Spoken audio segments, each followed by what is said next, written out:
Bien chers amis de Café Évangile, à partir de ce moment, beaucoup de ses disciples s'en retournèrent et cessèrent de l'accompagner. Alors Jésus dit aux 12, « Voulez-vous partir, vous aussi ?»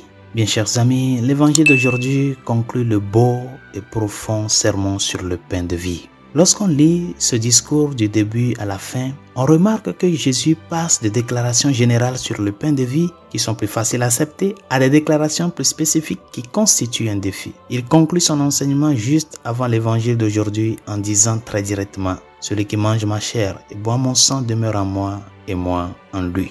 Et après que Jésus a dit cela, beaucoup de ceux qui l'écoutaient l'ont quitté et ne l'ont plus suivi. Chers amis, il existe généralement 3 attitudes communes à l'égard de la très sainte Eucharistie. L'une de ces attitudes est celle d'une foi profonde, une autre est celle de l'indifférence et la troisième est celle que nous trouvons dans l'évangile d'aujourd'hui, l'incrédulité. Ceux qui se sont éloignés de Jésus dans l'évangile d'aujourd'hui l'ont fait parce qu'ils ont dit « cette parole est dure, qui peut l'accepter ?» Quelle belle affirmation et quelle belle question à méditer. Il est vrai d'une certaine manière que l'enseignement de Jésus sur la très sainte Eucharistie est une parole difficile. Et même si elle est difficile, ces paroles ne sont pas mauvaises. Il est difficile dans le sens où la croyance en l'Eucharistie n'est possible qu'à travers une foi qui vient d'une profonde révélation intérieure de Dieu.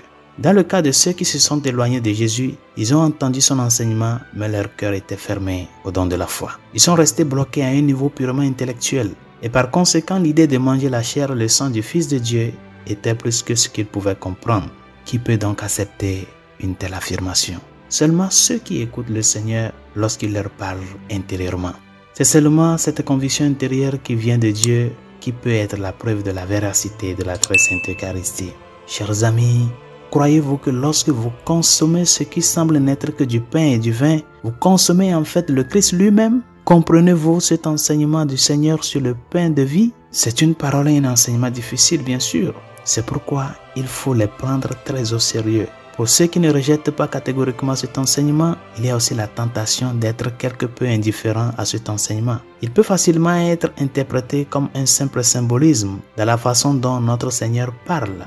Mais le symbolisme est bien plus qu'un simple symbolisme, chers amis. Il s'agit d'un enseignement profond, stimulant et qui change la vie, sur la manière dont nous participons à la vie divine et éternelle que notre Seigneur souhaite nous accorder. Résolution de ce jour. Nous atterrissons après ce long voyage avec le discours sur le pain de vie. Et à la question que Jésus a posée à ses apôtres en ce jour, vous aussi voulez-vous partir? Saint Pierre a pris la parole. Seigneur, à qui irions-nous? Tu as les paroles de la vie éternelle. Nous croyons et nous confessons que toi, tu es le Saint de Dieu. Mon frère, ma soeur, tombe sur tes genoux à ce jour et écoute le Seigneur te parler à ton cœur. Veux-tu partir toi aussi? Veux-tu laisser ta vie de foi? Veux-tu m'abandonner parce que l'enseignement que je te donne est dur? Veux-tu abandonner l'église? Veux-tu abandonner la pratique des sacrements? Et devant toutes ces interrogations, regarde-lui qui est caché derrière le pain consacré et dis-lui profondément de ton cœur, Seigneur, à qui irai-je? Tu as les paroles de la vie éternelle. Tu es la vie éternelle qui se donne à moi au jour le jour. Aide-moi à ce que je puisse te recevoir avec une bonne disposition de cœur afin que tu puisses continuer à parachever dans ma vie l'œuvre de la rédemption. Bonne journée, Dieu vous bénisse.